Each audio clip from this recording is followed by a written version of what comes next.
My name is Rose Scott, and I'm a reporter and producer with Public Broadcasting Atlanta's WABE 90.1 FM. For me, on a personal level, I know sometimes as journalists we're supposed to separate, personal emotion, personal attachment with stories.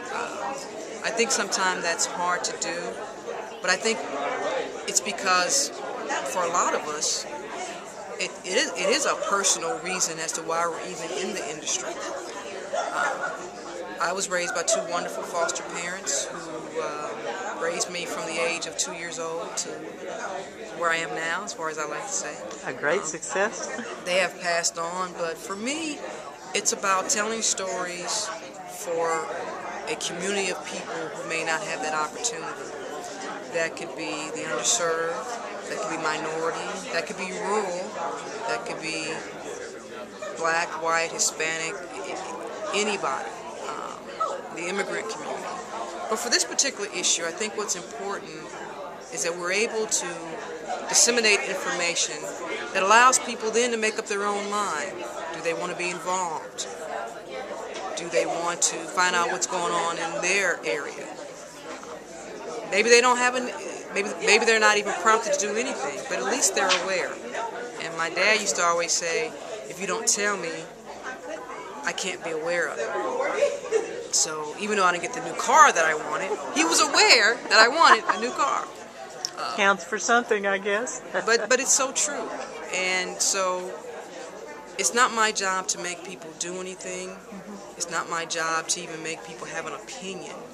But it is my job to report on an issue that for a long time was underreported, and I believe was being looked at as something, because it's so heinous, it's so dark, and it's so dirty. Taboo.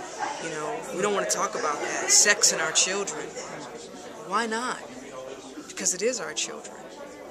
And so for me, that's my main goal, is to disseminate the information, highlight the organizations that are working on this issue, highlight the lawmakers that are trying to do something about this issue, and maybe even those that are opposed to it.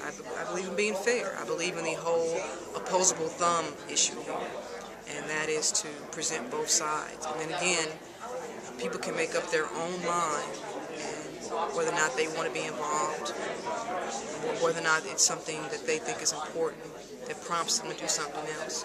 Because at the end of the day, if only one person says, wow, I didn't know that, well, now they know. And then, of course, my personal attachment to that is, at the end of the day, if that person says, wow, I didn't know that, and I'm going to do something, I'm going to get involved, then I think that's an extra bonus. Yeah. Have you met with much opposition in your field of work to either discussing the problem or maybe viewing children as victims? I think, I wouldn't say opposition, but, certainly have been asked, well, don't some of these girls, or even young boys, but mostly girls, don't they want to be out there? Or if they're a runaway, it's for a reason. And I always say, well, if they are a runaway, let's look at that issue. Because it's probably either going to be, and I could be wrong, but the studies show that child is maybe being abused. Had a reason to run. Right. And or maybe this child's parent didn't have a resource to help him or her. Maybe it was just a case of mom or dad won't let me go to this party, so I'm going to run away to my best friend's house. And that may have been the case, but that child may not have known that the best friend was involved in something, or the neighbor next door. Because they're very young and inexperienced, right. And they are children. That's the whole issue here. That's the whole point, right? Yeah. So. Well, Rose Scott, thank you very much. Thank you, and thank you for what you do.